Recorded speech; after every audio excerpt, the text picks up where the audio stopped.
শিৱসাগৰত এটা চাঞ্চল্যকৰ ঘটনা ঘৰৰ ভিতৰতেই মাতৃকন্যাৰ আত্মহনন চৰম পন্থা বাছি লৈছে মাতৃ আৰু কন্যাই শিৱসাগৰৰ অৰেঞ্জেচি কলনী সমীপত পুৱতি নিশা এই ঘটনা পোহৰলৈ আহিছে নাম হৈছে মাতৃকন্যাৰ মাতৃ নাম হৈছে ৰূপা বৰগোহাঁই মোৰ পিছফালে আপোনালোকে দেখিছে আৰু কন্যাৰ নাম হৈছে উপাসনা বৰগোহাঁই কি কাৰণত তেওঁলোকে চৰম পন্থা বাছি ললে হেয়া এতিয়ালৈকে প্ৰকৃত কাৰণ পোহৰলৈ অহা নাই এখন সুসাইড নোট সেই ঘৰটোৰ ভিতৰত উদ্ধাৰ হৈছে আৰু ঘৰৰ ভিতৰতে অগ্নি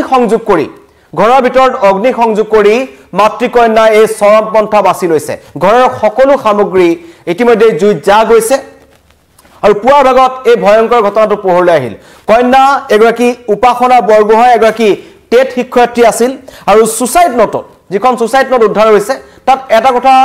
উল্লেখ কৰা হৈছে যে এগৰাকী উপাসনা বৰগোহাঁই বিয়া হৈছিল শিৱসাগৰ চাৰিঙলৈ আৰু চাৰিঙত থকা তেখেতৰ স্বামী বিদ্যুৎ নাথ তেখেতে এগৰাকী মহিলাক দীৰ্ঘদিনৰ পৰা শাৰীৰিক আৰু মানসিক নিৰ্যাতন চলাই আহিছিল আৰু সেই কাৰণে এই চৰম পন্থা বাছি লোৱা বুলি সুসাইড নোটখনত ইতিমধ্যে তেওঁলোকে উল্লেখ কৰিছে কিন্তু হেতুৱে প্ৰকৃত কাৰণ নে অন্য কিবা কাৰণ আছিল সেয়া এতিয়া আৰক্ষীয়ে তদন্ত কৰিছে ঘটনাস্থলীত শিৱসাগৰ আৰক্ষী উপস্থিত হৈছে ঘৰত জুই লগাই মাতৃকন্যাৰ আত্মহনন সমগ্ৰ শিৱসাগৰ চহৰখনতে এটা তীব্ৰ প্ৰতিক্ৰিয়া সৃষ্টি হৈছে চাঞ্চল্য বিৰাজ কৰিছে যে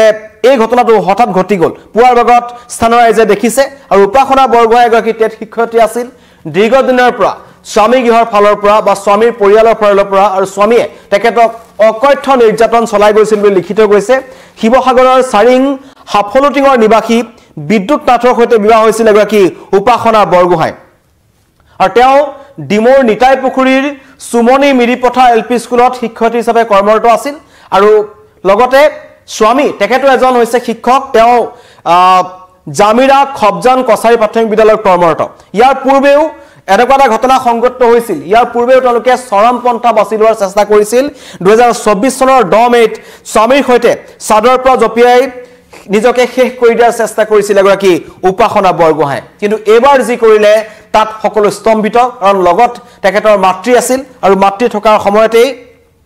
নিজৰ ঘৰত জুই লগাই এই দুইগৰাকীয়ে চৰম পন্থা বাছি লোৱাৰ সন্দেহ প্ৰকাশ কৰিছে আৰক্ষীয়ে তন্নতন্নকৈ পৰীক্ষা কৰি আছে কিছু সময় পূৰ্বে তাত শিৱসাগৰ আৰক্ষী উপস্থিত হৈছে আৰু সকলো তেওঁলোকৰ যিবোৰ সুসাইড নোট আছে যিবোৰ জ্বলি যোৱা সামগ্ৰী আছে আৰু ইতিমধ্যেই এই মিটৰে দুটা তেওঁলোকে উদ্ধাৰ কৰিছে আৰু মৰণোত্তৰ পৰীক্ষাৰ বাবে প্ৰেৰণ কৰিছে ইতিমধ্যেই শিৱসাগৰ আৰক্ষীয়ে ঘটনাৰ তদন্ত কৰিছে আৰু শিৱসাগৰৰ অৰেঞ্জেচি কলনী একেবাৰে কাষতে এই ভয়ংকৰ ঘটনাটো সংঘটিত হ'ল পৰিয়ালৰ অন্য কোনো লোক নাছিল ঘৰৰ ভিতৰত বহু খা সামগ্ৰী ইতিমধ্যে জ্বলি গৈছে কিন্তু প্ৰথমতে এটা অগ্নিকাণ্ড বুলি সন্দেহ কৰা হৈছিল যে এটো এটা সাধাৰণ অগ্নিকাণ্ড কিন্তু পিছত যেটা সুসাইড নোটখন উদ্ধাৰ হৈছে আৰু তেওঁলোক কিছুদিন ধৰি হয়তো মানসিকভাৱে কিছু ভাগি পৰিছিল এইগৰাকী উপাসনা বৰগোহাঁইক তেখেতৰ স্বামী শিক্ষক ৰূপী তেখেতও শিক্ষক হয় আৰু পত্নীও শিক্ষক আছিল কিন্তু এই শিক্ষকৰ দৰে বৃত্তিত থকাৰ পাছতো পত্নীক তেওঁ অকথ্য নিৰ্যাতন চলাই যোৱাৰ অভিযোগ আছে পত্নী পৰিয়ালৰ ফালৰ পৰা আৰু উপাসনা বৰগোহাঁয়ে ডিমৌ নিতাই পুখুৰী সুমনি মিৰিপথা এলপি স্কুলত চাকৰি কৰে যদিও নিজৰ মাতৃৰ লগতে থাকিছিল কিন্তু তাৰ পাছতো নিজৰ মাতৃৰ সৈতে এইটো এটা চৰম পন্থা ললে আৰু এতিয়া শিৱসাগৰত এই সমগ্ৰ ঘটনাক লৈ এটা চাঞ্চল্য বিৰাজ কৰিছে আত্মহত্যা কৰিছে বুলি তেওঁলোকে সুসাইড নোটত লিখি থৈ গৈছে কিন্তু পৰিকল্পিত হত্যাকাণ্ড নেকি ইয়াত কোনোবা তৃতীয় পক্ষ জড়িত আছে নেকি সেই ঘৰটোলৈ কোনোবা নিশা ভাগত আহিছিল নেকি সকলো তদন্ত শিৱসাগৰ আৰক্ষীয়ে কৰিব তাৰ পিছতে এই সমগ্ৰ ঘটনাটোৰ ৰহস্য উদ্ঘাটন হ'ব কিন্তু মাতৃকন্যাৰ একেলগে এই আত্মহননৰ ঘটনাক এতিয়া সকলো স্তম্ভিত হৈ পৰিছে চাঞ্চল্য বিৰাজ কৰিছে যে কি চলি আছিল পৰিয়ালটোৰ মাজত কেনেকৈ এই ঘটনা সংঘটিত হ'ল কাৰণ এইগৰাকী যুৱতীক যিগৰাকী নাম আছে উপাসনা বৰগোহাঁই তেখেতক বিয়া দিয়া হৈছিল শিৱসাগৰৰ চাৰিঙৰ হাফলুটিঙৰ নিবাসী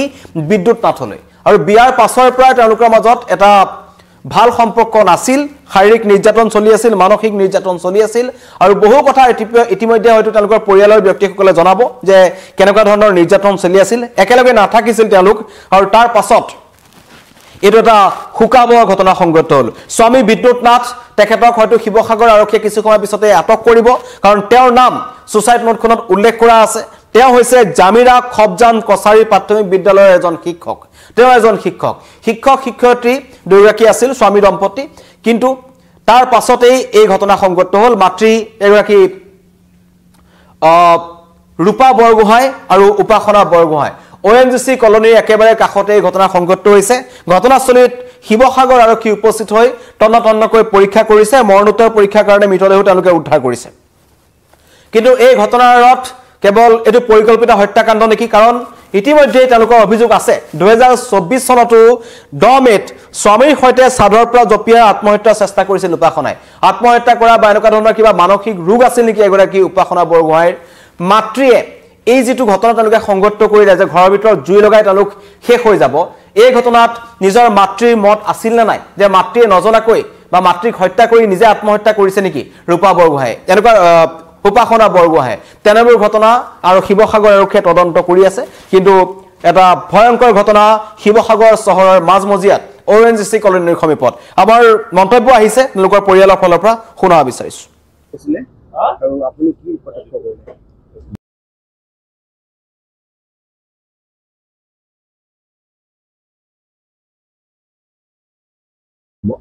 মই ৰাতি 12:30 মানত ফোন এটা আহিল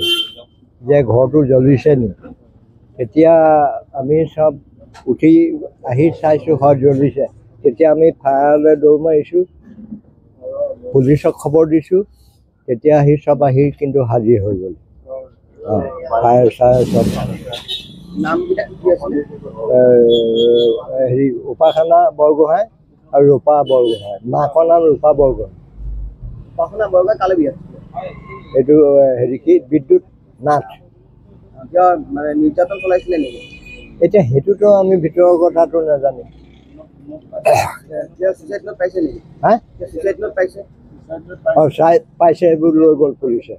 মানে এইটো সুইচাইডে হয় নহ'লেনো কেলে লিখি থৈ যাব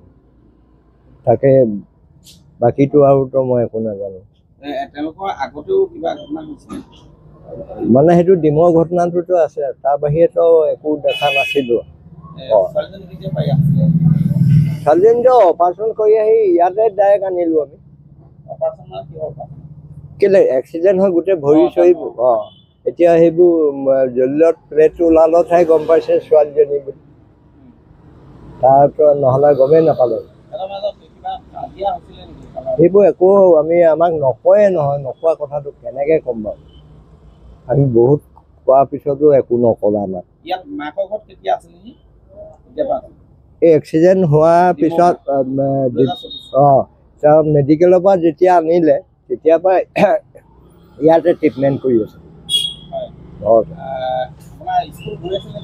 স্কুল গৈ আছিলে ডেইলি সি ৰাতিপুৱা আহি লৈ যায় মানুহজনৰ তাতে মাষ্টৰ আকৌ বিয়াটো এতিয়া পাহৰি গ'লো নহয় 3 বছৰ হ'ল জানো ঘৰত জুই লগাই মাতৃ আৰু কন্যাৰ চৰম পন্থা তাৰ পিছতেই শিৱসাগৰ চহৰখনত এটা তীব্ৰ এটা চাঞ্চল্য বিৰাজ কৰিছে যে এইটো এটা প্ৰকৃততে এইটো এটা চৰম পন্থাৰ ঘটনা আত্মহত্যাৰ ঘটনা নে ইয়াত তৃতীয় পক্ষ জড়িত আছে আৰক্ষীয়ে তদন্ত কৰি আছে ইতিমধ্যে মন্তব্য শুনালো যে যি ঘৰৰ ভিতৰত উদ্ধাৰ হৈছিল এই মাতৃ কন্যা থকা ঘৰটোত ONGC কলনীৰ একেবাৰে কাষতে শিৱসাগৰত সেই ঘৰটোৰ ভিতৰত সুইচাইড নোট উদ্ধাৰ হৈছে অন্য কিবা বস্তু তেওঁলোকে আৰক্ষীয়ে উদ্ধাৰ কৰিছে যিবোৰ তেওঁলোকে লৈ গৈছে আৰু শিৱসাগৰ আৰক্ষীয়ে সমগ্ৰ ঘটনাৰ তদন্ত কৰিব তদন্তৰ আওতালৈ আহিব এগৰাকী উপাসনা বৰগোহাঁইৰ সৈতে বিবাহপাশত আবদ্ধ হোৱা স্বামী বিদ্যুৎ নাথ তেওঁ অত্যাচাৰ কৰিছিল বুলি কৈছে অত্যাচাৰ সহিব নোৱাৰি এগৰাকী উপাসনা বৰগোহাঁই ঘূৰি আহিছিল নিজৰ ঘৰলৈ আৰু তাৰ পাছতেই কি কাৰণত নিজৰ মাতৃ জীৱনটো শেষ কৰি নিজেই তেওঁ এটা চৰম পন্থা লোৱা বুলি সন্দেহ কৰা হৈছে কিন্তু